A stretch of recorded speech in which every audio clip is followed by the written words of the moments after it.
تمام خاص خبریں میں آپ کا خیر مقدم ہے. میں محمد ریاض احمد اور میرے ساتھی اسماعیل ذبیح اللہ. السلام علیکم. ناظرین، جہاں تک خبروں کا سوال ہے، آپ کے سامنے ہم خاص خبریں لے آتے ہیں اور آپ اچھی طرح جانتے ہیں کہ ہندوستان اور امریکہ کے درمیان تناؤ کس قدر بڑھتا جا رہا ہے. ویسے بھی اگر ہندوستان کی بات کرتے ہیں تو چین کے ساتھ اور روس کے ساتھ اور برازیل کے ساتھ بھی امریکی تناؤ میں بہت زیادہ اضافہ ہوا ہے. اور خاص طور پر آپ دیکھیں گے کہ تیل کے مسئلے پر ایسا لگتا ہے کہ ٹرمپ انتظامیہ مختلف ممالک سے دشمنی مول رہا ہے. تو بہرحال خبر یہ آ رہی ہے کہ ٹرمپ انتظامیہ نے ہندوستان، برازیل اور چائنا پر تقریباً جو ٹیرف ہے اسے بڑھا کر 500% کرنے کا اعلان کیا ہے. اور اس سلسلے میں ایک بل بھی پیش کر دیا گیا ہے اور اس بل کو ڈونالڈ ٹرمپ نے منظوری بھی دی ہے. اب دیکھنا یہ ہے کہ امریکی سینٹ میں یہ بل منظور ہوتا ہے یا نہیں ہوتا ہے. لیکن ایک بات ضرور ہے کہ ہمارے وزیر اعظم نریندر مودی بار بار ٹرمپ کو اپنا دوست قرار دیتے تھے، مائی فرینڈ کی رٹ لگائے رکھتے تھے. لیکن ابھی اسی فرینڈ نے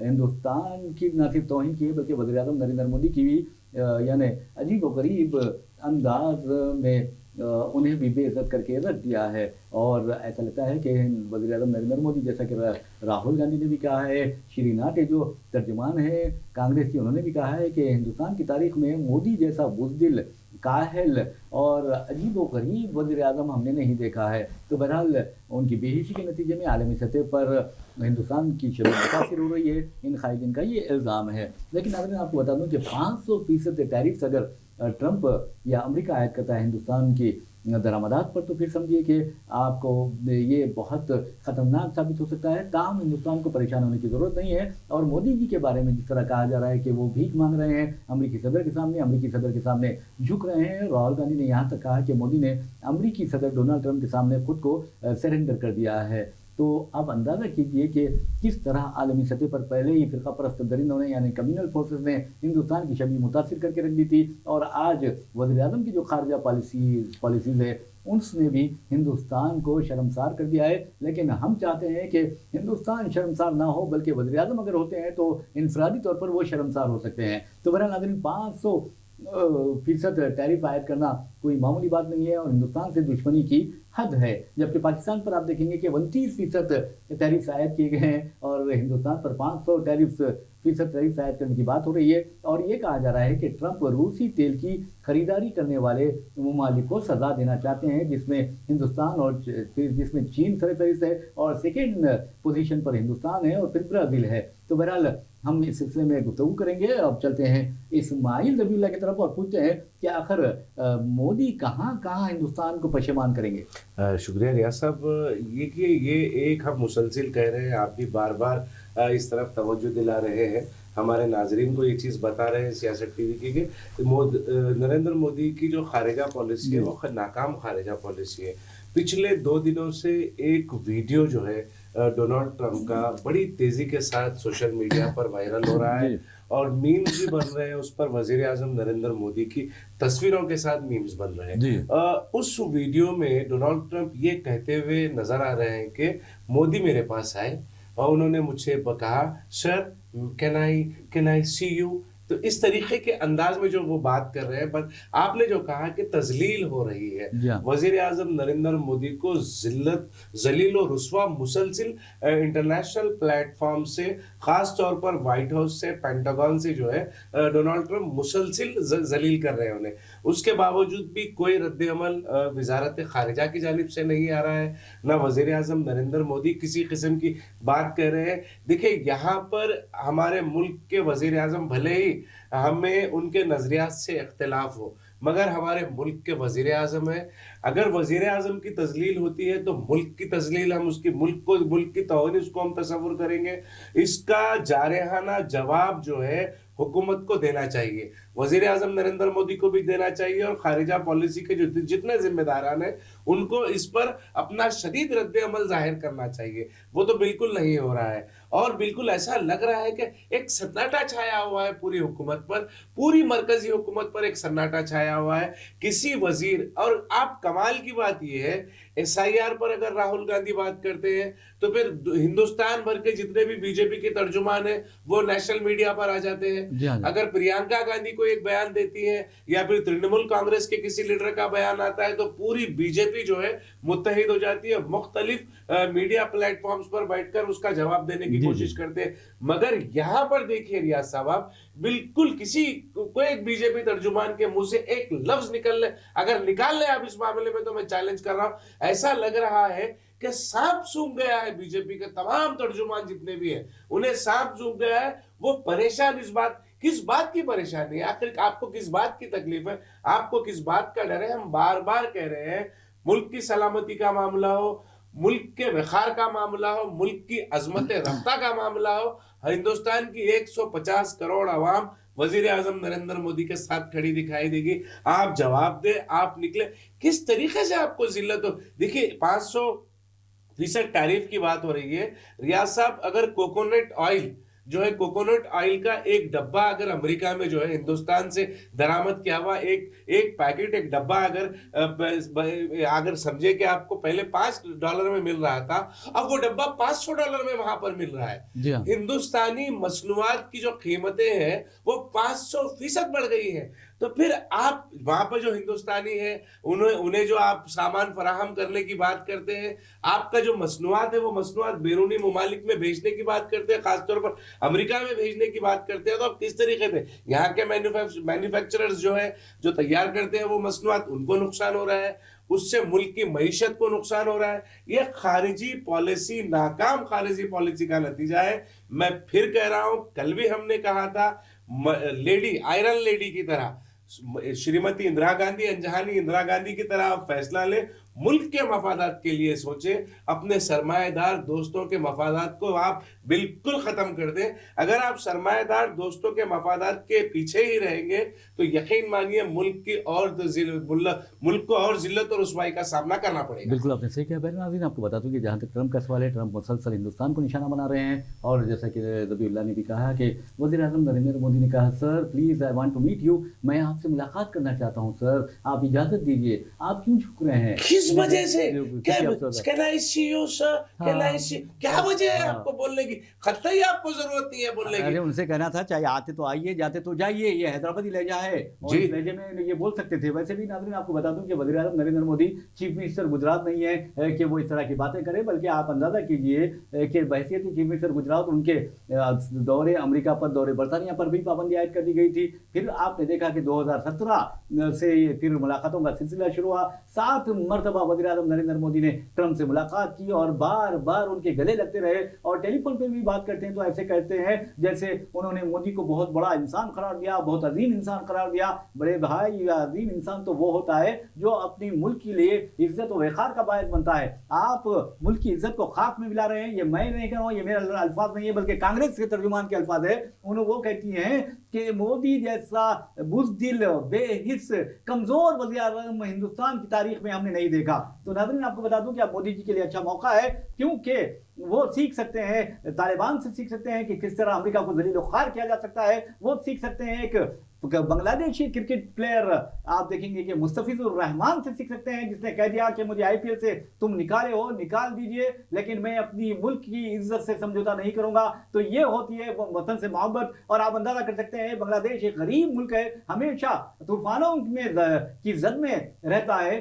वो मुल्क कहता है कि हमारे खिलाड़ी को तुमने आईपीएल से निकाला है, तो हम वर्ल्ड कप का जो T20 वर्ल्ड कप है, उसमें हिंदुस्तान में जो मैचेस हो रहे हैं उसमें शिरकत नहीं करेंगे। तो मोदी जी को कम से कम बांग्लादेश के उन गरीबों से सीखना चाहिए जो यानी आईसीसी को चैलेंज कर रहे हैं, बीसीसीआई को चैलेंज कर रहे हैं। तो ये होती है उकुलवतनी। और आपको ये बता नाज़रीन, जहां तक ट्रंप का सवाल है, ट्रंप ने वाज़ेह तौर पर कहा है कि मैं उन मुल्कों को सजा देकर रहूंगा जो रूसी तेल खरीदते हैं, और यूक्रेन जंग जो है वो उन्हीं के पैसे से हो रही है। तो बहरहाल कहने का मतलब ये है कि अब वज़ीर आज़म नरेंद्र मोदी बुरी तरह फंस गए हैं। अब देखना यह है कि उनके भक्त क्या करते हैं। आरएसएस भी खामोश है। पहले वज़ीर आज़म के मुंह पे जो खामोशी का ताला लगा हुआ है, मुजरिमाना खामोशी का, उस ताले को खोल देना चाहिए। जब खोलेंगे तो बोलेंगे। लेकिन आपको बता दूं कि वज़ीर आज़म को अगर कुछ यानी उगलवाना है, उनसे कुछ बोलने लगाना है तो समझिए, या कुछ बयान देने लगाना है तो समझिए कि उन्हें इंतखाबात का इलेक्शन कमीशन को चाहिए कि कहीं किसी रियासत में असेंबली इंतखाबात का ऐलान कर दे। फिर वज़ीर आज़म नरेंद्र मोदी का मुंह खुद ब खुद चलना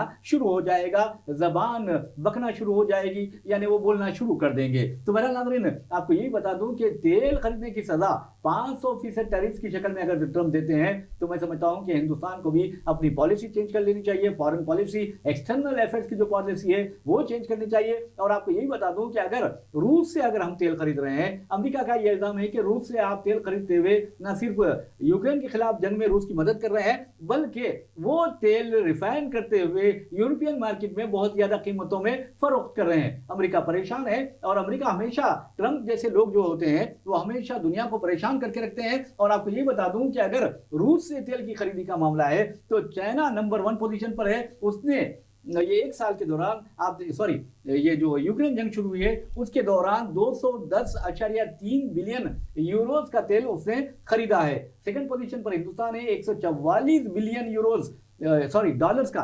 144 बिलियन डॉलर्स का तेल रूस से खरीदा है। तो अब अंदाजा कीजिए कि अमेरिका गुस्से में आ गया, और फिर अमेरिका तो आलमी सतह पर चौधरी बनना चाहता है, और यकीन मानिए कि ये चौधरीपन जो है उसे बहुत ज्यादा महंगी पड़ सकती है। यकीनन चौधरी जो है, आप देखिए, आप टेक्नोलॉजी के जमाने में जी रहे हैं। अमेरिका जो फिलहाल डोनाल्ड ट्रंप, देखिए सन की अगर हुक्मरान किसी मुल्क का हो जाए तो वो सारी दुनिया के लिए नुकसानदेह साबित हो सकता है। ना सिर्फ ये जाहिर साबित कर रहे हैं डोनाल्ड ट्रंप, बल्कि ये समझ में भी आ रहा है। देखिए दुनिया में अब आप गैर मामूली ईरान को आप छेड़ रहे हैं, ईरान पर हमले की आप बात कर रहे हैं, बार बार चीन को आप उकसा रहे हैं। देखिए दुनिया को तीसरी आलमी जंग की तरफ झोंकने का काम जो है वो डोनाल्ड ट्रंप मुसलसिल कर रहे हैं। जब से, इससे कबल भी जब उनकी पहली मियाद थी, वो पहली मियाद में भी इसी तरीके की औजी हरकतें उन्होंने की, दुनिया को माशी बहरान का शिकार बनाने की तमाम हरबों का उन्होंने इस्तेमाल किया। अब फिर दोबारा वही कर रहे हैं, तीसरी आलमी जंग की तरफ दुनिया को झोंक रहे हैं। ये मुसलसिल देखिए ईरान को आप बार बार छेड़ रहे हैं। ईरान ने भी दो टोक अंदाज में कह दिया है कि हम उसका जो भी जवाब है, देखिए एक ताकतवर मुल्क के मुकाबले में तहदीदात जिस पर आए थे पिछले 40 साल से, वो मुल्क ठहर कर जवाब दे रहा है। हमारे वजीर आजम खामोश है, वजीर आजम की बाज़ाब्ता तजलील हो रही है। ऑन रिकॉर्ड डोनाल्ड ट्रंप बोल रहे हैं can I see you sir, ये ऑन रिकॉर्ड स्टेटमेंट है, उसका जवाब कोई नहीं दे रहा है।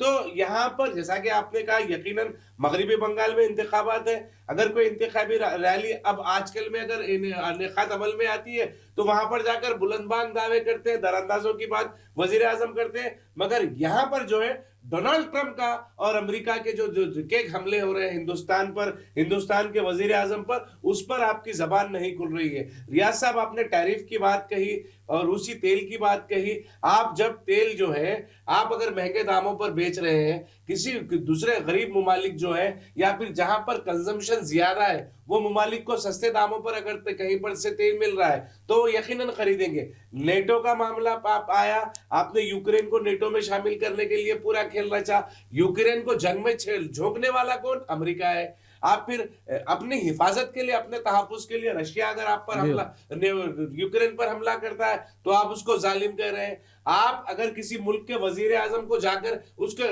मतलब रातों रात उसके बेडरूम से उसको उठाकर लेकर आ जाते तो वो दहशतगर्दी नहीं होती। आप दुनिया को क्या पैगाम देना चाह रहे हैं? मैं यही कह रहा हूं कि एक सन की बात से, एक सन की हुक्मरान अगर किसी मुल्क पर मुसल्लत हो जाता है तो वो देखिए मुल्क के लिए और फिर सारी दुनिया के लिए नुकसान का सबब बनता है, आलमी अमन के लिए तबाही और बर्बादी का बायस बनता है। वैसे भी नाज़रीन, आपको बता दूं कि अब डोनाल्ड ट्रंप को इंटरनेशनल किडनैपर कहा जा रहा है, और आप अंदाजा कर सकते हैं वेनेजुएला के सदर को और उनकी अहलिया को रात देर गए आप देखेंगे कि वहां पर हमला करते हैं। ये अमेरिकी जो डेल्टा फोर्सेस है वो उतरती हैं और फिर उन दोनों को गिरफ्तार करके अमेरिका पहुंचा देती है। और आपको ये बताना भी जरूरी है कि इस हमले में, इस अगवा के पूरे ड्रामे में आप देखेंगे कि 100 से ज्यादा वेनेजुएला के लोग मारे गए हैं, जिनमें फौजी ओहदेदार भी शामिल है। तो आप कत्ल वारतगिरी करते हैं तो आप कातिल भी हैं, आप किडनैपर भी हैं। तो ये चीजें इंटरनेशनल लेवल पर तमाम ममालिक को समझा देना चाहिए अमेरिका को कि आप इस तरह नहीं कर सकते। होंगे आप बड़ा मुल्क होंगे, आप सुपर पावर होंगे, लेकिन हमारी भी इज्जत नफ्स है, सेल्फ रेस्पेक्ट है,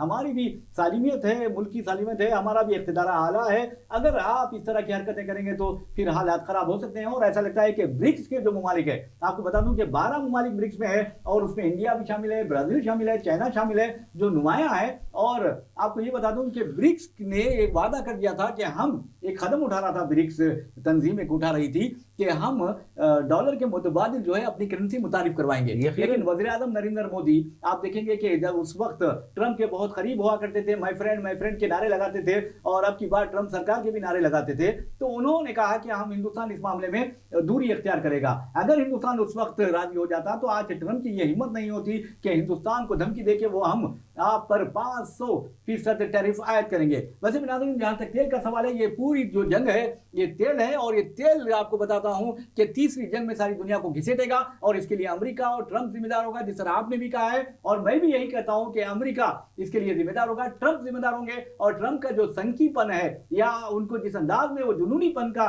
मुजाहरा कर रहे हैं, यकीन मानिए उनके टेस्ट किए जाने चाहिए। वजह यह है कि उन्होंने अमेरिका में जो सोमालियन बाशिंदे रहते हैं या सोमालियन ओरिजिन अमेरिकन है, उन्हें कचरा कहा है, कूड़ा करकट कहा है, गार्बेज कहा है। कितनी शर्म की बात है। आप गोरे होंगे, आपकी जिल्द सफेद होगी, वैसे भी जिल्द बीमारी की वजह से भी सफेद हो जाती है। तो कहने का मतलब यह है कि आप ये कह रहे हैं सोमालियंस गार्बेज है, तो ये कितनी खतरनाक बात है। और उनका जो इशारा था, मैं समझता हूं कि एक अमेरिकी सेनेट की जो रुकन है उसकी तरफ था, इल्हान उमर जो है उनकी तरफ था। तो ये शख्स इंतहाई नफरत अंगेज बात कर रहा है, नस्ल परस्ती को फरोग दे रहा है, नस्ल खुशी की तरफ जा रहा है, और दुनिया को तीसरी जंग की तरफ ढकेल रहा है। और हो सकता है कि आज अगर चाइना, ब्राजील, इंडिया, ईरान और क्यूबा से लेकर अगर आप देखेंगे कि दूसरे जो जुनूबी अमेरिका के ममालिक है वो एक हो जाए तो तीसरी जंग अजीम छिड़ सकती है। यकीनन छिड़ सकती है। रियाज साहब, हिंदुस्तान आज तक महफूज है अमरीकी गैज़ो गज़ब से, क्योंकि खाली वार्निंग दी जा रही है, दबा दिया जा रहा है,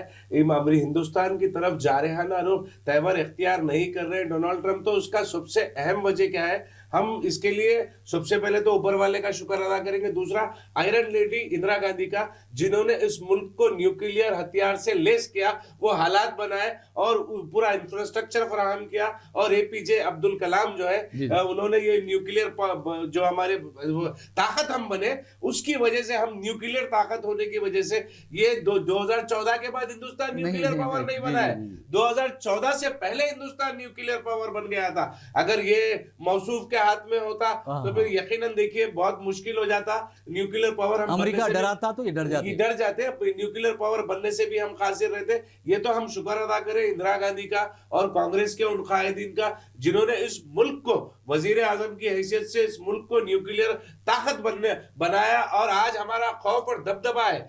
अगर पाकिस्तान को हमारे हिंदुस्तान के मुकाबले में पाकिस्तान की टैरिफ कम की जाती है तो ये एक औजी सियासत है। ये डोनाल्ड ट्रंप की, जैसा कि हम मुसलसिल कह रहे हैं कि एक सन की हुक्मरान है, और सन की हुक्मरान है वो मतलब आपकी दुश्मनी में, आपकी मुखालिफत में पाकिस्तान। हालांकि इसी अपनी पहली मियाद में आप स्टेटमेंट्स उठा के अगर देख लें डोनाल्ड ट्रंप के, तो पाकिस्तान को दुनिया का सबसे बड़ा दहशतगर्दों का मरकज इसी डोनाल्ड ट्रंप ने करार दिया था। तो अब वो दूसरी मियाद में अगर पाकिस्तान की हिमायत कर रहे हैं तो वो हिंदुस्तान के हसद में कर रहे हैं, इस बात से कोई दो राय नहीं है। मगर हमें भी जारहाना रुख इख्तियार करना चाहिए।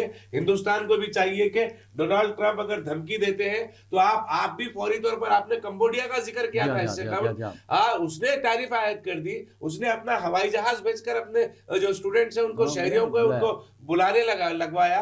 क्यूबा ने जवाब दिया। क्या हम इस क्यूबा और कंबोडिया से बुरे हैं? अरे आप अंदाजा कीजिए कि सिर्फ 2.5 फीट का फासला होगा डोनाल्ड ट्रंप और मोदी में, बैठे हुए हैं, इंटरप्रेटर बैठा हुआ है। और अगर ठीक है मोदी को अंग्रेजी नहीं आती तो ये अलग बात है, इंटरप्रेटर वहां मौजूद था, और ट्रंप हिंदुस्तान के खिलाफ बकवास करते जा रहे थे, लेकिन ये बेचारे खामोश हंस रहे जा रहे थे। किस बात की, किस बात का खैखा? हिंदुस्तान को अगर जलील कर रहे हैं तो आप खैखे लगा रहे हैं, हिंदुस्तान की तजलील अगर आलमी प्लेटफॉर्म पर हो रही है तो आप खैखे लगा रहे हैं। आप इस मुल्क के वजीर आजम है, भले ही मैं फिर दोबारा कह रहा हूँ रियाज साहब, हमारे नजरियात नहीं मिलते होंगे, फिर भी हमारे मुल्क के वजीर आजम है, हमारे लिए काबिल एहतराम है। अगर हमारे वजीर आजम की कहीं पर तजलील होती है, तौहीन होती है, तो हमारे दिल को तकलीफ होती है, हमारा दिल दुखता है। दिल दुखने की वजह से हम ये तमाम बातें कर रहे हैं। आपको मर्द आहान बनना चाहिए। آپ ولبھ بھائی پٹیل کو لے کر سارے ہندوستان میں ساری دنیا میں وہاں پر بھی ایک ڈھکوسلا کیا گیا ہے بھائی. آپ کو اندازہ نہیں ہے گجرات میں آپ دیکھیں گے کہ منمت سے ٹرمپ کا جو کھیل کھیلا گیا تھا وہاں پر تقریباً 2 لاکھ لوگوں کو نریندر مودی اسٹیڈیم میں بلایا گیا تھا. آپ سردار پٹیل کو اپنا ہیرو مانتے ہیں. شرم کی بات یہ ہے کہ اس اسٹیڈیم کا نام جو آپ نریندر مودی اسٹیڈیم رکھا گیا ہے سردار پٹیل اسٹیڈیم تھا. آپ کسی کے دوست نہیں ہیں, آپ صرف اڈانی اور امبانی کے دوست ہیں, یہ راہل گاندھی کہتے ہیں. یقیناً یہ حقیقت بات بھی اور ظاہر بھی ہو رہا ہے. دیکھیے اپنے دوستوں کے مفادات کو بچانے کے لیے, اپنے دوستوں کے مفادات کے لیے آپ ملک کے مفادات کو قربان کر رہے ہیں. ملک کی توہین ہو رہی ہے عالمی پلیٹ فارم پر. آپ کی ناکام خارجی پالیسیاں. جے شنکر کہاں ہے؟ جے شنکر جواب کیوں نہیں دیتے؟ Can I C you sir کا جواب جے شنکر کیوں نہیں دیتے؟ جی یہ بات تو صحیح بات ہے. ویسے بھی ناظرین آپ کو بتا دوں کہ جہاں تک ونیزویلا کا سوال ہے آپ کو بتانا ضروری ہے وزیر اعظم نریندر مودی کے لیے جہاں بنگلہ دیش ایک بہترین مثال ہے, جہاں طالبان ایک بہترین مثال ہے کہ وہ منہ توڑ جواب دے سکتے ہیں امریکہ کو, ٹٹ فار ٹیٹ کا معاملہ کر سکتے ہیں. لیکن وزیر اعظم ابھی تک خاموش بیٹھے ہوئے ہیں اور ایسا لگتا ہے کہ خاموشی کی بیماری جو ہے ان کو لگ گئی ہے. ایسا نہیں لگنا چاہیے. ہاں اس کا بھی علاج ہے, خاموشی کی بیماری کا علاج. آپ کو بتا دوں کہ اگر کوئی انتخابی ریالی منعقد کر دی جائے یا پھر الیکشن کا اعلان کر دیا جائے تو پھر وزیر اعظم یہ خاموشی توڑیں گے اور پھر مسلمانوں کو نشانہ بنائیں گے, شمشان اور قبرستان کی بات کریں گے. اسی وجہ سے میں بتا رہا ہوں مندر مسجد کی بات کریں گے کہ لباس دیکھ کر پہچاننے کی بات کریں گے. حد تو یہ ہے کہ آپ دیکھیں گے کہ بچے زیادہ پیدا کرنے والوں کی بات کریں گے. اگر مسلمان بچے پیدا زیادہ کرتے ہیں تو ان کو تکلیف ہوتی ہے. ارے میرے بھائی وہ بیچارہ محنت کر رہا ہے اور محنت کا پھل اللہ تعالیٰ اسے دے رہا ہے تو آپ کو تکلیف کیوں ہو رہی ہے؟ یہ سوچنے والی بات ہے. ایک بیچاری بی جے پی کی ہے, وہ کہتی ہے کہ ہمیں 6 بچے پیدا کرنے چاہیے, مسلمان 19 بچے پیدا کرتے ہیں, 4 بیویاں رکھتے ہیں. یہ میں چیلنج سے کہہ سکتا ہوں کہ 99% مسلمان ایک ہی بیوی پر اتفاق کرتا ہے. دیکھیے یہ پروپیگنڈا ہے ریاض صاحب, یہ پروپیگنڈا ہے. ٹھیک ہے آپ ڈائیورشن ہے, اصل مسئلے موضوعات جو ہے موضوعات سے عوام کو ہٹا کر ان کی توجہ بے روزگاری سے, مہنگائی سے, پیٹرول کی بڑھتی قیمتوں, سونے کی بڑھتی قیمتوں, چاندی کی بڑھتی قیمتوں سے عوام کی توجہ ہٹانے کے لیے بڑھتے جرائم, خواتین کے ساتھ ہونے والی عصمت ریزی کے بچیاں محفوظ ہیں صاحب, بچیوں کی جو غیر محفوظ ہے, تو یہ تمام چیزوں سے توجہ ہٹانے کے لیے نونیت رانا جیسے لوگ جو ہے وہ بے تکی باتیں کرتے ہیں. یقیناً دیکھیے منموہن سنگھ کو مطلب مون سنگھ کہا جاتا تھا, لیکن منموہن سنگھ یہ موصوف کہتے تھے, یہ کہتے تھے, اور پوری بی جے پی کہتی تھی, پورے اندھ بھکت کہتے تھے, پورے بی جے پی کے جو واٹس ایپ یونیورسٹی کے اسٹوڈنٹس ہیں پورے وہ کہتے تھے. آج کہاں ہے وہ منموہن سنگھ؟ آپ یقین جانے G20 سمٹ کا ایک میں قدیم پرانا ویڈیو میں ایک دیکھ رہا تھا, باراک اوباما کے ساتھ بیٹھے ہوئے 2 ٹوک انداز میں ہندوستان کی نمائندگی کرتے ہوئے باراک اوباما کے منہ کو بند کر دیا انہوں نے. یہ ہوتی ہے قیادت, یہ ہوتی ہے ملک کی قیادت. ملک کی جس کی باغڈور اگر مضبوط ہاتھوں میں ہو, تعلیمی یافتہ لوگوں کے ہاتھوں میں ہو اور ملک کی عوام کے متعلق سوچنے والوں کے ہاتھوں میں ہو, تو منموہن سنگھ جیسا وزیر اعظم اس ملک کو ملتا ہے. اور ویسے بھی آپ دیکھیں گے جہاں تک خاموشی کا سوال ہے, خاموشی 2 قسم کی ہوتی ہے. ایک تو دانشورانہ خاموشی ہوتی ہے, دوسری مجرمانہ خاموشی ہوتی ہے. ایک بزدلانہ خاموشی ہوتی ہے, کمزوری والی خاموشی ہوتی ہے, بے حسی والی خاموشی ہوتی ہے. اور جو خاموشی ہوتی ہے دوسری جو ہوتی ہے وہ دانشورانہ خاموشی ہوتی ہے. اور آپ دیکھیں گے عزت نفس کی خاموشی ہوتی ہے وہ, اور ظرف والی خاموشی ہوتی ہے. اور ویسے لوگ ہی ملک کی نمائندگی کر سکتے ہیں اور ملک کی شبیہ عالمی سطح پر جو ہوتی ہے اس کو بہتر بنا سکتے ہیں. اور منموہن سنگھ کو آپ کو بتا دوں کہ اس بات کا اعزاز حاصل رہا کہ انہیں دنیا کے بہترین ماہرین معاشیات یعنی اکنامسٹ میں شمار کیا جاتا تھا. وہ جس طرح ایک اچھے اکنامسٹ تھے, ایک اچھے وزیر اعظم تھے, ایک اچھے انسان بھی تھے. آپ کو یاد دلا دوں کہ آسٹریلیا میں ڈاکٹر حنیف کا جو واقعہ پیش آیا تھا, کرناٹک کے رہنے والے, وہاں بم دھماکہ ہوتا ہے اور اس میں ڈاکٹر حنیف کا نام یعنی شامل کیا جاتا ہے, ملوث بتایا جاتا ہے. لیکن آپ دیکھیں گے کہ ڈاکٹر حنیف انتہائی شریف النفس خاندان سے تعلق رکھنے والے, اعلیٰ تعلیم یافتہ طبقے سے تعلق رکھنے والے, ان کی ماں روتی ہے تو ڈاکٹر منموہن سنگھ اس ویڈیو کو دیکھتے ہیں اور کہتے ہیں کہ ڈاکٹر حنیف کی ماں جب رو رہی تھی تو مجھے احساس ہو گیا کہ اس کی آنکھوں سے بہتے ہوئے آنسو پکار کر کہہ رہے ہیں کہ میرا بیٹا بے قصور ہے, اسے پھنسایا گیا ہے. اس کی آنکھوں میں سچائی نظر آئی, اس کے آنسوں میں سچائی دکھائی دی, اور انہوں نے ہندوستان کی طرف سے زبردست نمائندگی کی. آسٹریلیا میں نہ صرف ڈاکٹر حنیف کو باعزت بری کیا گیا بلکہ انہیں بہترین معاوضہ بھی دیا گیا. یہ ہوتا ہے وزیر اعظم ملک کا. یہ نہیں ہوتا کہ کہیں آپ جا کر شمشان قبرستان کی بات کر کے ہندوؤں اور مسلمانوں میں نفرت پیدا کر دیں, مندر مسجد کے مسائل کھڑا کر دیں. اور آپ دیکھیں گے کہ یہ نہیں ہوتا وزیر اعظم کے بابری مسجد رام جنم بھومی ملکیت کا جو مقدمے کا فیصلہ آیا اس کے لیے دباؤ ڈال دے. ایسا وزیر اعظم نہیں ہوتا. وزیر اعظم تو سب کو لے کر چلنے والا ہوتا ہے. اور آپ کو یہ بھی بتا دوں کہ ملک کے ہر طبقے کی نمائندگی کرنے والا وزیر اعظم ہوتا ہے, چاہے اسے لوگ ووٹ دیں چاہے نہ دیں.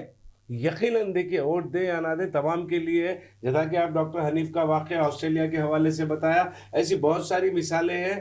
ہندوستان میں جتنے آج تک وزرائے اعظم گزرے ہیں، این ڈی اے کے سابقہ جہانی اٹل بہاری واجپئی کی بھی اگر ہم بات کریں جی ہاں گے جی ہاں۔ تو ان کے پاس بھی ملک کے مفادات پہلے تھے، اور ان کے اپنے نظریاتی جو اختلافات ہیں، نظریاتی مفادات ہیں، وہ بالائے تک جب وہ جو وزیر اعظم کی کرسی پر وہ فائز ہوئے، وہ انہوں نے بیٹھا تو انہوں نے جب بولا یہ بات کہی تھی، راج دھرم کے نبھانے کی بات جو ہے، چیف منسٹر اس وقت گجرات کے نریندر مودی تھے، 2000 گجرات فسادات کے میں حوالے سے بات کر رہا ہوں، تو راج دھرم نبھانے کا جو سبق تھا نریندر مودی کو اٹل بہاری واجپئی نے دیا تھا، لیکن آپ دیکھیں گے کہ اس کے بعد کیا ہوا، یقیناً فراموش کر دیا گیا۔ مودی اڈوانی کی وجہ سے وہ بچ گئے۔ اٹل بہاری واجپئی کو اور لال کرشن اڈوانی کو وزیر اعظم بننے کے بعد بالکل فراموش کر دیا، اور اپنا نام ٹھیک ہے، آپ کا پارٹی کا معاملہ ہے، وہ ہماری بات دوسری جگہ چلی جائے گی۔ تو میں یہ کہہ رہا ہوں کہ اس ملک کے اتنے وزیر اعظم گزرے ہندوستان کی آزادی سے لے کر اب تک، مگر اس طریقے سے بزدلانہ کاروائی،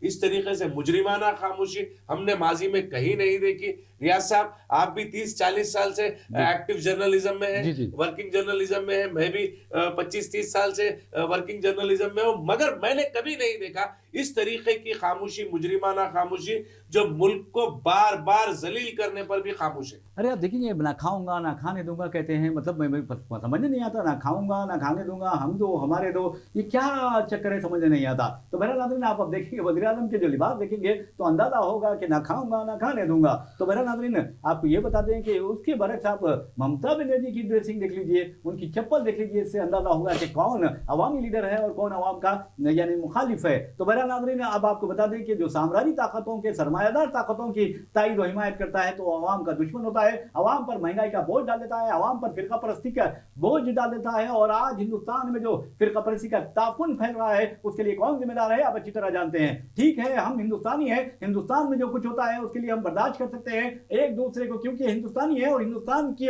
بدنام اگر کوئی کرتا ہے تو اس کے خلاف متحد ہونا ہمارا فرض بنتا ہے۔ آپ اس موقع پر جبکہ وزیر اعظم کی بے عزتی ہو رہی ہے، وزیر اعظم کو ذلیل و خوار کیا جا رہا ہے، وزیر اعظم کو صومالین شہریوں کے کٹہرے میں یعنی صف میں ٹھہرایا جا رہا ہے، کیونکہ آپ کو بتا دوں کہ ٹرمپ نے یہ واضح طور پر کہا کہ صومالین جو نجات باشندے ہیں وہ کچرا ہے، کوڑا کرکٹ ہے۔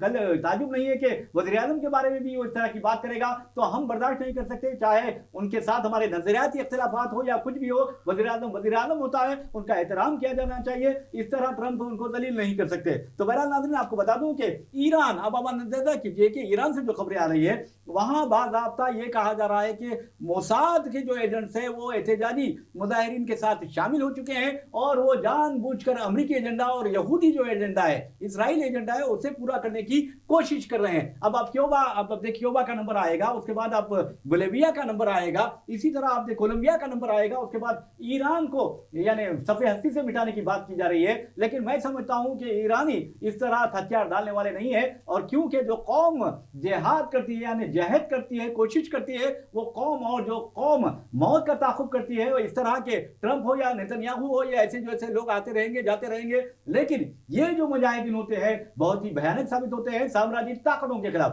یقیناً ملک کی سالمیت جو ہے، ملک کی حفاظت، ملک کے قدرتی وسائل کی حفاظت ایک بڑی جد و جہد ہوتی ہے، اس کے لیے لڑنا جو ہے آپ کا ہمارے ملک کی وسائل کے لیے جد و جہد کرنا آپ کا ہمارا فریضہ ہے۔ اسی طریقے سے ایرانی عوام جو ہے وہ فریضے کو نبھا رہی ہے۔ آج میں صبح ایک سٹیٹمنٹ پڑھ رہا تھا، ہندوستان میں ہمارے حیدرآباد میں جو ایرانی سفارت خانہ ہے اس کا ایک بیان آیا ہے کہ جو لوگ ہندوستانی وہاں پر ہیں، حیدرآبادی جو لوگ وہاں پر ہیں، احتجاج کے حوالے سے ان کی جان و مال کی حفاظت کی ذمہ داری ہماری ہے، انہوں نے یقین دلایا ہے۔ دیکھیے عالمی سطح پر یہ یقین ایران کی طرف سے دلایا جا رہا ہے کہ جو بھی بیرونی غیر ملکی جو لوگ ایران میں قیام کیے ہوئے تعلیم کی وجہ سے یا ٹورزم کی وجہ سے یا پھر زائرین کی حیثیت سے ایران گئے ہیں، ان کے جان و مال کی حفاظت کی ذمہ داری ہم لے رہے ہیں، انہیں یقین دلایا ہے۔ لیکن یہاں پر اہم بات یہ ہے کہ یہ ساری دنیا کو اس بات کا علم ہے کہ ایران میں جو احتجاج جو چل رہا ہے مہنگائی وغیرہ کے حوالے سے، وہ احتجاج بناوٹی احتجاج ہے، وہ فیبریکیٹڈ جو ہے وہ احتجاج ہے، اس کو تشکیل دیا گیا ہے ایک ایجنڈا کے تحت۔ ایک ایجنڈا کے تحت اس کو تشکیل دی. ساری دنیا کو اس بات کی خبر ہے مگر ساری دنیا خاموش بیٹھی ہوئی ہے. افسوس کی بات یہ ہے ریاض صاحب, اب آپ دیکھیے اگر آپ یہ وینزویلا کا واقعہ ہوا, اقوام متحدہ خاموشی سادے ہوئے, ایران پر پھر دوبارہ حملہ ہوگا, اقوام متحدہ خاموش بیٹھا ہوا ہے. افسوس کی بات یہ کہ مشرقی وسطی کے وہ ممالک جس کی باری ایران کے بعد آئے گی, یہ یقین رکھیں آپ, ایران کے بعد دوسرے ممالک بھی زد میں آئیں گے. آپ ایک سلسلہ چل رہا ہے, آپ اگر مشرقی وسطی کو اٹھا کر دیکھ لیں, شام لیبیا وغیرہ سے ہوتے ہوئے, اردن وغیرہ سے ہوتے ہوئے عراق آیا, عراق کے بعد ایران ہے, اس کے بعد ایران کے بعد دیگر ممالک بھی امریکی اور یہودی کے یہ یہودی جو ایجنڈا ہے اس کی زد میں آنے والے ہیں. تو دیکھیے آپ وہ لوگ خاموش بیٹھے ہوئے ہیں, یہ افسوسناک خاموشی ہے. عالمی سطح پر ہونے والے تشدد اور بربریت اور ظلم پر خاموشی جو ہے وہ بھی جرم ہے. آپ اب دیکھیں کہ وہ جرم تو دور کی بات ہے, اب یہ جو تیسری جنگ عظیم ہوگی یہ ایسا لگتا ہے کہ اس کے آغاز ہو چکا ہے, اس کی شروعات بھی ہو چکی ہے. اگر ایران کے ساتھ ایسا ویسا کیا جاتا ہے, خاص طور پر جس طرح پروپیگنڈا کیا جا رہا ہے کہ رہبر اعلیٰ ایران کے جو ہیں علی خامنہ ای, وہ اپنے ارکان خاندان, اپنے بیٹے اور اپنے اہم شخصیتوں کے ساتھ فرار ہونے کے لیے ماسکو راستہ تلاش کر رہے ہیں, اس کی تیاریاں بھی کر لی ہے, پلان بی بھی بنایا گیا ہے. یہ بالکل غلط ہے, یہ پروپیگنڈا ہے. اور حیدرآباد میں جو ایرانی قونصل خانہ ہے اس کے عہدیداروں نے خود ہم سے بات بھی کی ہے اور کہا ہے کہ اس طرح کے جو واقعات ہیں بالکل یہ فیبریکیٹڈ ہے اور یہ بناوٹی ہیں. اور یہ دیکھا جا رہا ہے, ابھی میں دیکھ رہا تھا کہ انٹرنیشنل لیول پر بعض انگریز جو ہیں, بعض جو یورپی یا مغربی جو مبصرین ہیں, ان کے ایکس پر ٹویٹ آئے ہیں, یعنی ٹویٹ کیا ہے, انہوں نے بیان جاری کیا ہے جس میں کہا ہے کہ ایران میں جو احتجاجی مظاہرے ہو رہے ہیں, ہر 2 احتجاجی مظاہرین کے ساتھ کم از کم ایک آپ کو موساد کا ایجنٹ دکھائی دے گا, ایک شامل ہے, یہ کہا جا رہا ہے. وسیم ناظرین, جیسا کہ میں نے آپ کو کہا ہے کہ تیسری جنگ عظیم ہوگی, اور ہوگی کیسے, وہ بھی تیل کے مسئلے پر ہوگی, نیچرل ریسورسز پہ ہوگی, خاص طور پر نیچرل گیس کے بارے میں ہوگی, اور جو کانکنی ہے, معدنیات ہے, ان کے سلسلے میں ہوگی. جہاں تک وینزویلا کا سوال ہے, اب اسماعیل ذبیح اللہ صاحب آپ کو بتا دوں کہ وینزویلا میں جو organization of petroleum exporting countries ہے, ایکسپورٹ کنٹریز ہے, ان کا کہنا ہے کہ تقریباً 3.3 بلین بیرل تیل وہاں پر پایا جاتا ہے, اور وہ امریکہ سے 5% زیادہ ہے. امریکہ کے پاس 53% ہے وہ تیل پایا جاتا ہے. اس کے علاوہ اور آپ کو یہ بتا دوں کہ جہاں تک سعودی عرب کا سوال ہے, 2018 میں ایک رپورٹ آئی تھی کہ سعودی عربیہ میں بتایا گیا کہ جو تیل ہے وہ وینزویلا سے کم ہے, 267 بلین بیرل تیل ہے سعودی عرب کا سیکنڈ پوزیشن پہ, اور ایران کو بتایا گیا 208 بلین جو بیرل ہیں وہ تیل پایا جاتا ہے ایران میں, اور تھرڈ پوزیشن پر کینیڈا ہے, فورتھ پہ 163.63 بلین بیرل تیل وہاں پر پایا جاتا ہے. لیکن آپ کو یہ بتا دوں کہ وہاں پر وینزویلا میں نیچرل گیس جو ہے, قدرتی گیس کے وافر ذخائر موجود ہے, اور تقریباً 2023 میں ایک رپورٹ آئی جس میں بتایا گیا ہے کہ 5.5 کھرب کیوبک میٹر نیچرل گیس ہے وہاں پر, یہ خود پر قبضے کے لیے. اور سونے کے جو ذخائر موجود ہیں وہاں, یہ کہا جا رہا ہے کہ ایک علاقہ ہے وہاں پر 700 ٹن سونے کے ذخائر موجود ہے, جبکہ حکومت وینزویلا نے واضح طور پر کہا ہے کہ اس سے کہیں زیادہ ذخائر ہمارے پاس موجود ہے. نکل آپ دیکھیں گے, نکل جو ہوتی ہے وہ اس کے وافر ذخائر وہاں پر موجود ہے, باکسائٹ کے وافر ذخائر وہاں پر موجود ہے, ہیرے جو ہیں تقریباً 1 ملین کیرٹ کے ہیرے وہاں پر موجود ہیں. یہ کہا جا رہا ہے, سوری 1290 ملین کیرٹ کے وہاں پر ہیرے موجود ہیں. تو یہ چیزوں کے لیے امریکہ وہاں جا رہا ہے. یقیناً دیکھیں, جو وہ ممالک جو نہ صرف قدرتی وسائل سے لبریز ہیں بلکہ آنے والے دنوں میں امریکہ کے لیے خطرہ بن سکتے ہیں, یا پھر قدرتی وسائل کے سے لبریز ہونے کے ساتھ ساتھ ان کے تعلقات چائنا یا رشیا سے ہیں, تو امریکہ کی نظر میں وہ ممالک کھٹکنے لگیں گے. اور جو ہے وہ جیسا کہ آپ نے کہا, وینزویلا نے یہ اعلان کیا تھا کہ ہم یورو میں بھی پیٹرول کی فروخت کو یقینی بنائیں گے ڈالر کے مقابلے میں. تو اگر یہ ہو جاتا, اس کو مطلب اس پر عمل ہو جاتا, تو یقیناً ڈالر کی قدر جو ہے وہ کم ہوتی, اور ڈالر کی قدر کم اگر ہو رہی ہے تو اس کا نقصان امریکہ کو بڑے پیمانے پر ہوتا. تو یہ تمام چیزوں کو پیش نظر رکھتے ہوئے وینزویلا پر حملہ کیا گیا. حملے کے پس پردہ بہت سارے محرکات ہیں. قدرتی وسائل کے علاوہ اپنی جو اجارہ داری ہے, ڈالر کی جو اجارہ داری ہے, اس کو برقرار رکھنے کے لیے انٹرنیشنل مارکیٹ میں, جیسا کہ آپ نے کہا پیٹرول کی بات, تیل کی بات بھی, کچے تیل کی بات بھی, وہ قدرتی وسائل کا وہ بھی ایک بڑا اہم حصہ ہے. تو وہ تیل پر اپنا قبضہ, اگر وہ تیل اگر ایران, چائنا یا پھر رشیا کے ہاتھ لگ جاتا, وہ تیل پہنچ جاتا, تو اس سے جو نقصان امریکہ کو ہوتا, اس تمام چیزوں کو پیش نظر رکھتے ہوئے जारहाना एक मतलब एक जबरदस्त गाजिबाना एक हमला हुआ और दहशत गर्दी की गई वेनेजुएला में। वहाँ के जो मुंतखब अवामी जो है अवाम ने जिसको मुंतखब किया जमहूरी तर्ज पर जिसका इंतखाब अमल में आया था मदुरो को, वहाँ से उनको और उनकी अहलिया को उठाकर मुजरिमों की तरह अमेरिका लेके आया, वहाँ पर मुकदमा उन पर चलाया जा रहा है। अफसोस की बात यह है कि तमाम आलमी ताकतें, तमाम अक़वाम मुत्तहिदा इतनी बड़ी जारहत, इतनी बड़ी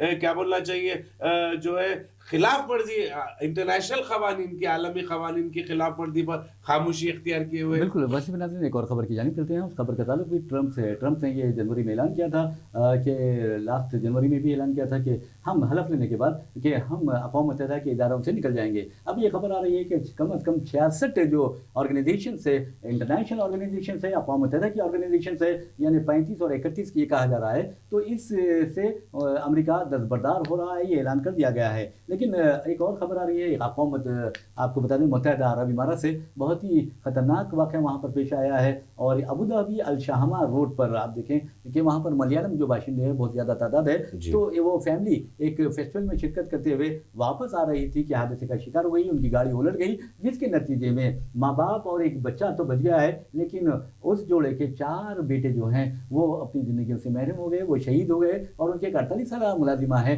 वो भी फौत हो गई है। तो बहरहाल इन बच्चों की तदफीन वहाँ पर कर दी गई है इमारात में, और ये जो मुलाजिमा है उसकी डेड बॉडी केरला लाई जा रही है। तो देखिए आप किस कदर भयानक हादसा होते हैं।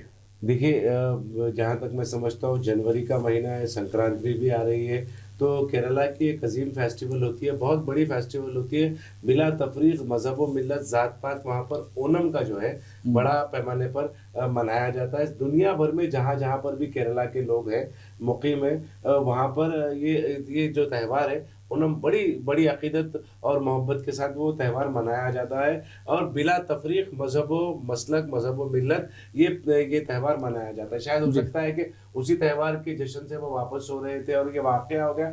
रियाज साहब एक चीज़ देखने में आई है, ये मशरिक़ी वस्ता के ममालिक हमारे ये जो कंट्रीज़ हैं मुत्तहिदा अरब अमारात हो या सऊदी अरब हो, बहरीन हो, क़तर वगैरह, जो भी कुवैत, जितने भी ये ममालिक है, यहाँ पर हम मुसलसिल ये देखते आ रहे हैं कि गाड़ियाँ जो है उनकी रफ्तार जो है वो बेकाबू है, बहुत ज़्यादा बेकाबू है। और जो कंट्रोल जो है, हालांकि ये भी कहा जाता है कि सेंसर्स के ज़रिए इमीडिएटली रिएक्शन आता है, चालान वगैरह भी आते हैं। सऊदी अरब में बड़े पैमाने पर, अमारात में भी, ये अमारात हालांकि इस किस्म के वाक़यात में बहुत से रिफॉर्म्स हैं उनके पास मुत्तहिदा अरब अमारात में, उसके बावजूद भी ऐसे मुल्क में इस तरीके का वाक़या पेश आना एक अफसोसनाक है। देखिए नागहानी हालात में मौत जो है वो कुदरत उसका मतलब उसका जो है किसी को हम जिम्मेदार नहीं ठहरा सकते। किसी भी शक्ल में अगर मौत होती है तो उसका जिम्मेदार कोई नहीं होता।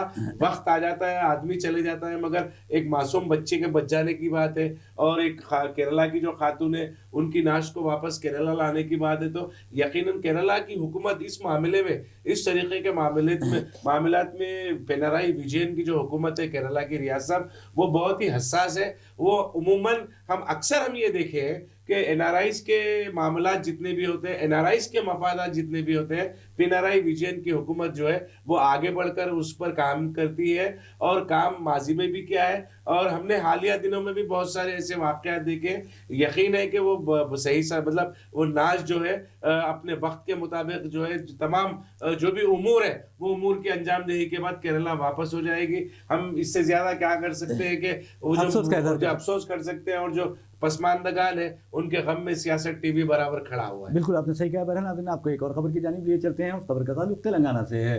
तेलंगाना में आपको बता दूं कि रेवंत रेड्डी हुकूमत ने ये ऐलान किया था कि हम हर साल के जो जॉब कैलेंडर जारी करेंगे। इस सिलसिले में एक एहतजाजी मुजाहरा किया गया दिलसुख नगर मेट्रो रेल जो स्टेशन वहाँ पर, जिसमें बेरोजगार लड़के लड़कियों की कसीर तादाद ने हिस्सा लिया।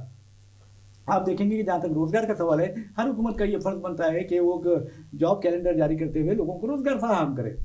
यकीनन जॉब की फराहमी बहुत वादे किए थे रेवंत रेड्डी हुकूमत ने, 2 साल से ज़्यादा अरसा गुजर गया है, बहुत सारे जो वादे हैं वो वादे पूरे नहीं हुए।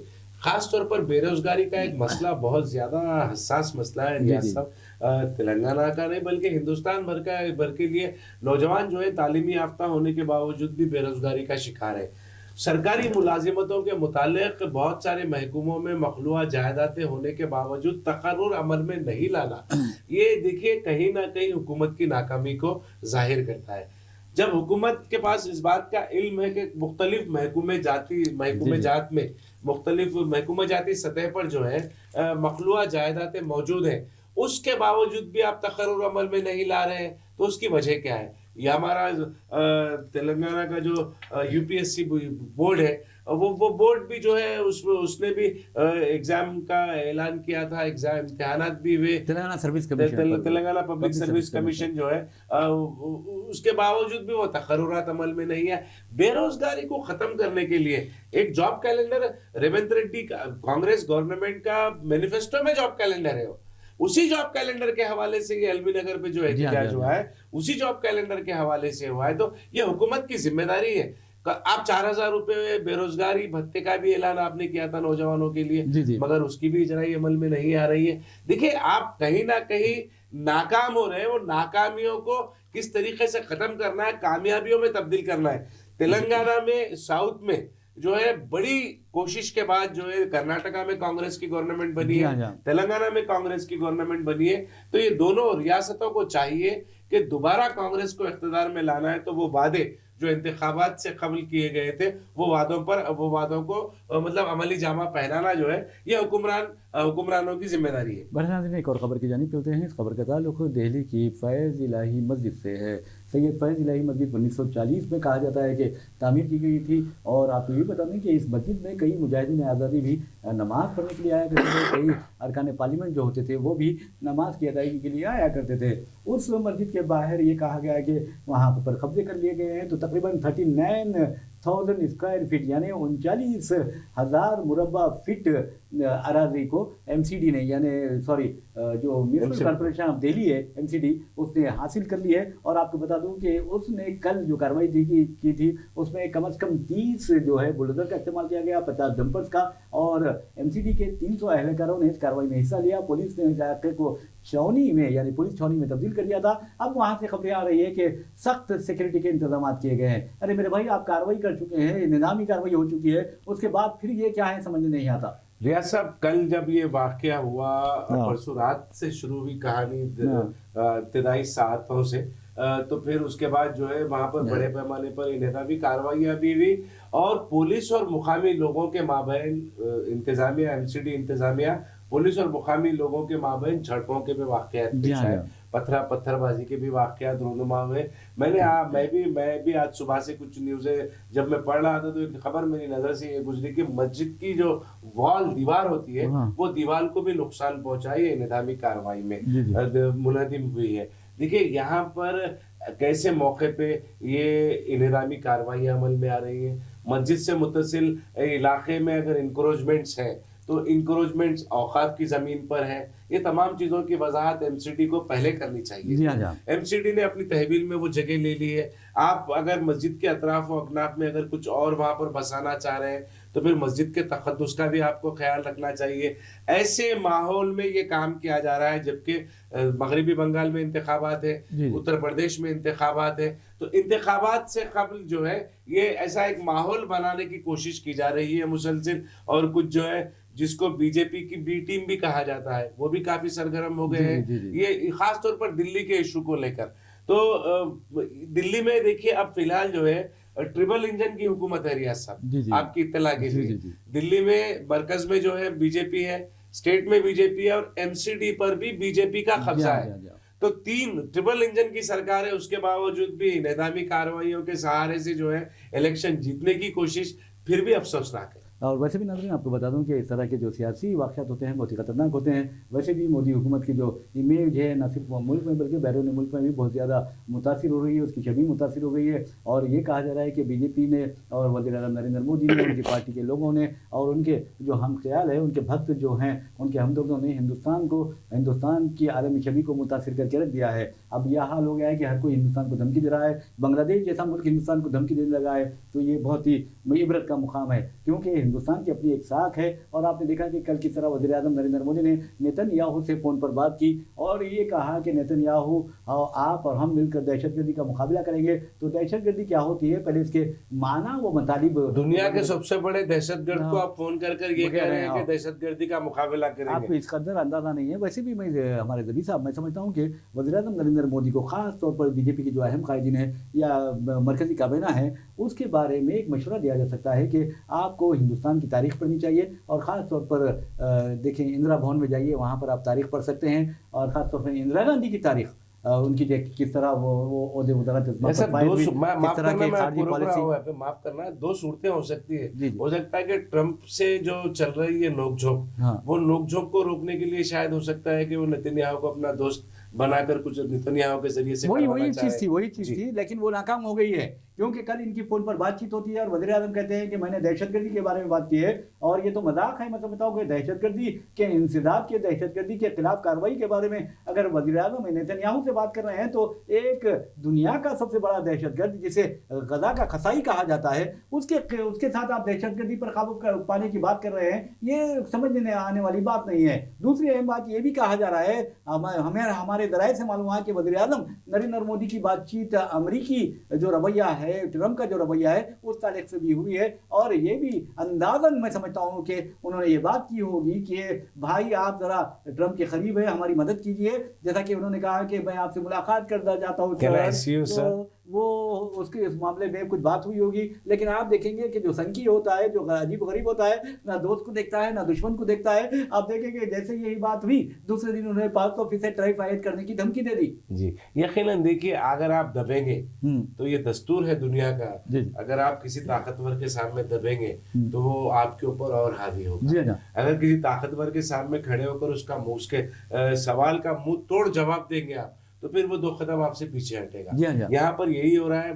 नरेंद्र मोदी जो है बार बार डोनाल्ड ट्रंप की धमकी पर आप झुक रहे हैं, तो आपको और दबा रहा है वो, आप उसका जवाब दें। यकीनन देखिए, यहाँ पर हम फिर कह रहे हैं, मैं भी फिर दोबारा ये कह रहा हूँ कि वजीर आजम नरेंद्र मोदी का एक शख्सी मामला नहीं है, हिंदुस्तान का मामला, इंफरादी मामला नहीं है, ये मुल्क का मामला है। मुल्क की सलामती, मुल्क के वक़ार, मुल्क की अजमत रफ्ता का ये मामला है। वजीर आजम को कतई ये सोचना चाहिए कि मुल्क के मफादात आपको क्या करने की तरगीब देते हैं, और ये सोचना चाहिए। और दूसरी बात देखिए कि वज़ीर आज़म नरेंद्र मोदी हो या कोई भी हो, मैं समझता हूँ हुक्मरान हो, उन छोटे छोटे चीज़ों से भी वो सीख सकते हैं। मिसाल के तौर पर आप अंदाजा कीजिए, करीना कपूर है, सैफ अली खान, ये जोड़े को जब बच्चे होते हैं, एक बच्चे का नाम तैमूर रखा जाता है, तो ये चीखने लगते हैं, चिल्लाने लगते हैं, तैमूर का आपने नाम क्यों रखा? अरे मेरे भाई, तैमूर का नाम रख सकते हैं, किसी का भी नाम रख सकते हैं। अगर कोई मोदी रख देता है नाम, तो क्या वो उसमें बुरी बात है? बुरी बात नहीं है, ये भी एक इंसान का नाम है। तो बहरहाल तैमूर के बारे में आपको बता दूं, और नाज़रीन आपको भी बता दूं कि तैमूर के बारे में कहा जाता है कि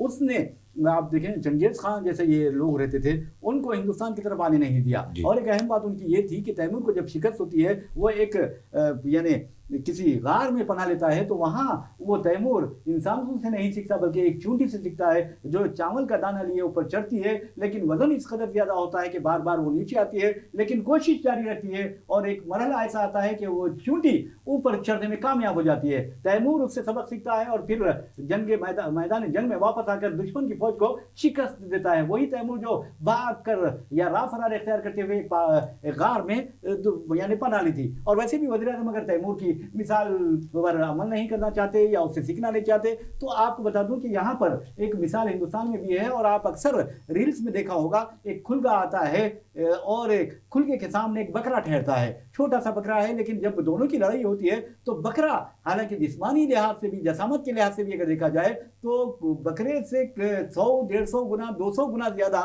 यानी बैल होता है। तो बहरहाल उसका मुकाबला करता है बकरा, और उचक कर उसके सर पर मारता है अपने सींगों से, और डर के मारे जो बैल है वो फरार इख्तियार करता है। तो वज़ीर आज़म इस तरह के वाक़यात से भी सबक ले सकते हैं। यकीनन देखिए, आप हिंदुस्तान एक तवानाई, जौहरी तवानाई का हामिल मुल्क है, और हम कोई किसी से डरने घबराने वाले नहीं है। बहुत से आए, बहुत से चले गए। वजीर आजम आज हैं, कल नहीं रहेंगे, या फिर कल अगर रहेंगे भी तो फिर देखिए, आपको एक ही चीज सोचना है कि मुल्क के मफादात आपके लिए तरजीहात में शामिल होनी चाहिए, दोस्तों के मफादात हरगिज नहीं। ملک کو ترجیح دیجیے، ملک کو دیکھیے، ملک کی بھلائی دیکھیے، ملک کے عوام کی ترقی دیکھیے، اور آپ یاد رکھیے یہ مندر مسجد، یہ ہندو مسلم شمشان قبرستان، یہ چلنے والی چیز نہیں ہے. کچھ دن تک تو اس کا اثر ہوتا ہے، لیکن یاد رکھیے یہ عوام جن کو آج گمراہ کیا جا رہا ہے، جن کو آج مذہبی افیم کھلائی جا رہی ہے، کل وہ اگر اٹھیں گے تو آپ کو چپلوں سے ماریں گے. یہ گارنٹی دے رہا ہوں میں. جو فرقہ پرست لوگ ہیں انہیں چپلوں سے ماریں گے. یقیناً چپل سے مار کھانے والے ہیں، کیونکہ فرقہ پرستی کی عمر 10-15 سال سے زیادہ طویل نہیں ہے، بڑی نہیں ہے، وہ ختم ہو جائے گی. جی ریاست. تو بہرحال جیسا کہ آپ نے پہلے بھی کہا ہے کہ سر میں آئی سی یو پلیز جو بات کر رہے ہیں، وزیر اعظم کو ایسا نہیں کرنی چاہیے. آپ یہ کہنا چاہیے کہ اگر ملاقات کرتے ہیں تو کیجئے، ورنہ ہم دوسرا راستہ دیکھتے ہیں. آپ کے پاس روس ہے، آپ کے پاس چائنا ہے، آپ کے پاس برازیل ہے، اور آپ ایک اچھا بلاگ بنا سکتے ہیں. لیکن ایک بات یاد رکھیے، ایک بلاگ بنانے کی سزا بھی ملتی ہے. جب شاہ فیصل کو شہید کیا گیا تھا تو آپ نے دیکھا کہ کس طرح وہ امریکی مفادات اور عالمی جو سامراجی مفادات تھے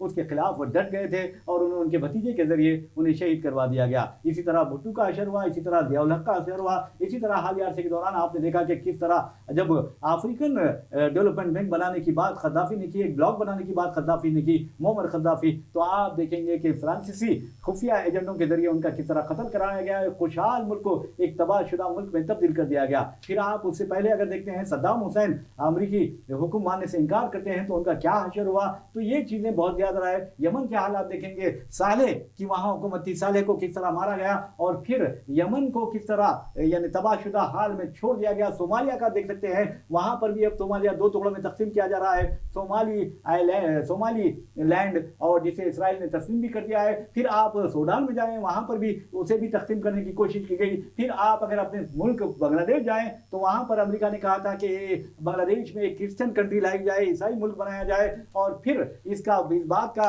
انکشاف خود حسینہ واجد نے بھی کیا تھا. اور جب نہ مانی بات تو پھر آپ نے دیکھا کہ آج وہ ہندوستان میں پناہ لیے ہوئے. تو وزیر اعظم کو بھی امریکہ سے نمٹتے ہوئے بہت ہی احتیاط سے، بہت ہی یعنی زیرک انداز میں جارحانہ رویہ جب تک آپ اختیار نہیں کریں گے، منہ توڑ جواب نہیں دیں گے کیک حملوں کا، ذلت اور رسوائی کا، جب تک آپ جارحانہ جواب نہیں دیں گے، عالمی سطح پر ڈونلڈ ٹرمپ ہندوستان اور وزیر اعظم ہندوستان دونوں کی اسی طرح تذلیل کرتے رہیں گے. بہرحال ناظرین، ایک اور خبر کی جانب چلتے ہیں اور آپ کو بتاتے ہیں کہ امریکہ میں امیگرینٹس کے خلاف جو کارروائی ہو رہی ہے، چھاپوں کا سلسلہ جاری ہے. آئی سی ای یعنی امیگرینٹس کے جو تعلق سے جو یعنی تفتیش کرتے ہیں، اس ایجنسی نے ایک خاتون ڈرائیور کو گولی مار کر ہلاک کر دیا. بتایا جاتا ہے کہ یہ مینیسوٹا میں یہ واقعہ پیش آیا. وہاں پر یہ خاتون گاڑی چلاتے ہوئے جا رہی تھی کہ یہ ایجنسی کے عہدیدار وہاں پہنچ گئے، اسے روکنے کی کوشش کی، اور اس خاتون نے ان عہدیداروں کو اپنی کار کے نیچے کچلنے کی کوشش کی، جس کے ساتھ ہی ایک اہلکار نے گولی چلائی اور وہ خاتون ڈھیر ہو گئی.